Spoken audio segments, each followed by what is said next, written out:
जामशोरों से लेकर कराची तक सुपर हाईवे के दोनों अतराफ की ज़मीनें कोड़े के दामों पे नीलाम की जा रही हैं। आखिर इसके पीछे कौन से हाथ हैं, कौन इसका ज़िम्मेदार है? इस वक्त हम मौजूद हैं सिंध असम्बली में। आइए अरकान असम्बली से बातचीत करते हैं, उनका इस हवाले से क्या कहना है। असल बात यह है कि नीलाम कौन कर रहा है? कोई बाहर से कोई बंदा आ रहा है कि वो बेच रहा है? हमारे लोग ही बेच रहे हैं, हमारे लोग ही तबाही कर रहे हैं। तो मैं समझता हूँ आगे जाकर ये नुकसान तो बहुत होंगे। बहुत सारे मिसालें, इंटरनेशनल लेवल की मिसालें हैं। जो धरती देता है तो उसका हाल आखिर में क्या होता है, तो उनको खुद ही सोचना चाहिए कि बिल्कुल खैर ठहराता हूँ और 100% ठहराता हूँ कि मकामी लोग अपने हाथों से सत्यानाश कर रहे हैं। मेरी ज़मीनें मैं खुद नहीं बेच रहा हूँ, मैं अपना बिज़नेस कर रहा हूँ। तो अपनी ज़मीनें हैं, अपनी धरती है, उसको बचाना चाहिए इन लोगों को। जी, सिंध को कोई भी मुतासर होगा तो हमने कहा है कि उसमें बिल्कुल ही कोई भी किसी भी का भी नाइंसाफ़ी किसी के साथ नहीं होगी। ये सिंध हुकूमत ने नोटिस लिया है, चेयरमैन साहब ने भी अनाउंस किया है कि ना तो हम सिंध की ज़मीनों को कोड़ियों के दाम देने देंगे, न ही सिंध हुकूमत दे रही है। और ये इस किस्म की कोई भी अगर बात होगी, किसी की भी शिकवा और शिकायत होगी तो बिल्कुल वो सिंध हुकूमत दूर करेगी। देखें, पीपल्स पार्टी ने, मेरा ख्याल से सीएम साहब ने उस पर कमेटी बनाई हुई है और उसको देख रहे हैं। पीपल्स पार्टी सिंध के अवाम के साथ खड़ी है, किसी बिल्डर माफिया के साथ नहीं खड़ी। Thank you. जो सिंध की ज़मीनें हैं, जो सिंध की मुकामी बाशिंदे उनकी ज़मीनें, अगर इसमें चाहे वो मलक रियाज या कोई भी हो, अगर वो इलीगली चीज़ें कर रहा है तो उनके खिलाफ एक्शन होना चाहिए, क्योंकि ये सिंध के लोगों की ज़मीनें हैं।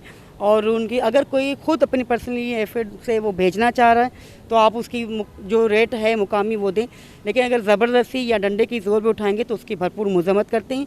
ये ज़मीनें सिंध के लोगों की, मुकामी लोगों की, वो चाहें तो दें, अगर नहीं देना चाह रहे हैं तो किसी को में ताकत नहीं है कि उनकी ज़मीनें लें। हम समझते हैं कि ये सीरियस मैटर है, उसको सीरियस लेके रेवेन्यू डिपार्टमेंट और कंसर्न लोग जितने भी हैं, ये ज़मीनें जिन लोगों की उनको दी जाए, ना कि मलक रियाज को जो है ज़मीनें दी जाएँ। सियासी जमातें जो अपोजिशन में, उनकी तो खामोशी यकीनन आवाज़ उस तरह से नहीं उठाएगी असम्बलियों में, आज सिवाय एक आध दफ़ा के। लेकिन सिंध हुकूमत की तो सरपरस्ती है ना।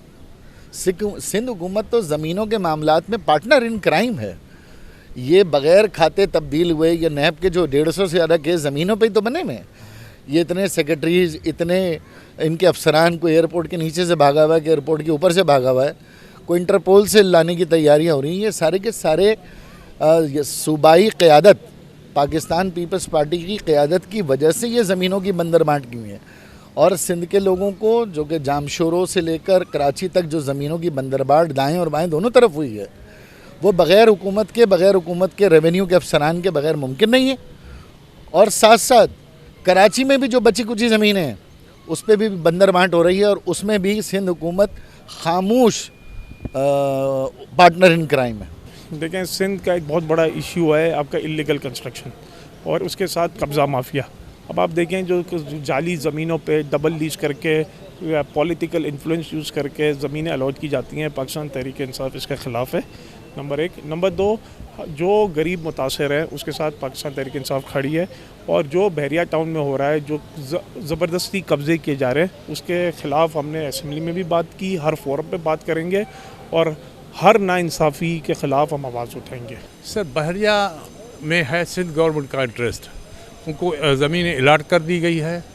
और आपने देखा कि नूरियाबाद से कट करके बिजली भी उनको दे दी है। और पानी जो कराची का है वो भी इसका, कराची प्यास में मर रही है और वो कराची का पानी पी रहे हैं। अगर सिंध गवर्नमेंट में इसका इंटरेस्ट न हो तो ये कैसे इनको सहूलत मिले? और ये तो इन्होंने वो सिंध में पहले इन्होंने नारा लगाया था पाकिस्तान खपे, अभी सिंध को तो खपा दिया। सिंध जो है कराची से लेकर जामशोरों, नवाब शाह तक पूरी अलाटमेंट बहरिया वालों को कर दिया है। और अभी तो ज़मीन ही नहीं बची है। जो गरीब लोग उधर कहीं आबाद होंगे या बस्ती जो भी ये शाहरा है, पूरी का पूरी इन्होंने बहरिया वालों को अलाट कर दिया। अभी इनका अनकरीब जामशोरों में भी सुना तो है 55,000, लेकिन होगा ऐसे लकीर मार देते, चाहे उसमें 1 लाख आ जाए, 2 लाख है, उनको अलाटमेंट हो जाती है। ज़मीनों के ऊपर जो है मखसूस लॉबी को कब्ज़ा करने की इजाज़त दी जा रही है, गरीबों के मकान खाली करवाए जा रहे हैं। खुसूसन बहरिया टाउन एक बहुत बड़ा मसला बना हुआ है जो इस वक्त ज़ेर बहस है। मैं समझता हूँ कि हुकूमत सिंध को जानिबदारी का मुज़ाहरा नहीं करना चाहिए और उसकी पहली तरजीह आम आदमी की सहूलत होनी चाहिए। जी, आपने अरकान असम्बली की बातें सुनी। अपोजिशन अरकान का कहना है कि ये जो गैर कानूनी तजावुज़ात हैं, मकामी लोगों को बेदखल किया जा रहा है, इसकी ज़िम्मेवार सिंध हुकूमत है। जबकि सिंध हुकूमत के अरकान असम्बली ने बातचीत करते हुए कहा कि सिंध हुकूमत अपने लोगों के साथ है, जितने भी मुतासरीन हैं हम उनके साथ खड़े हैं, किसी भी बिल्डर माफिया का साथ नहीं दिया जाएगा। कैमरामैन शुएब के साथ Irfan Almani, Ekta TV news, Karachi. To watch more updates, subscribe our YouTube channel and press the bell icon.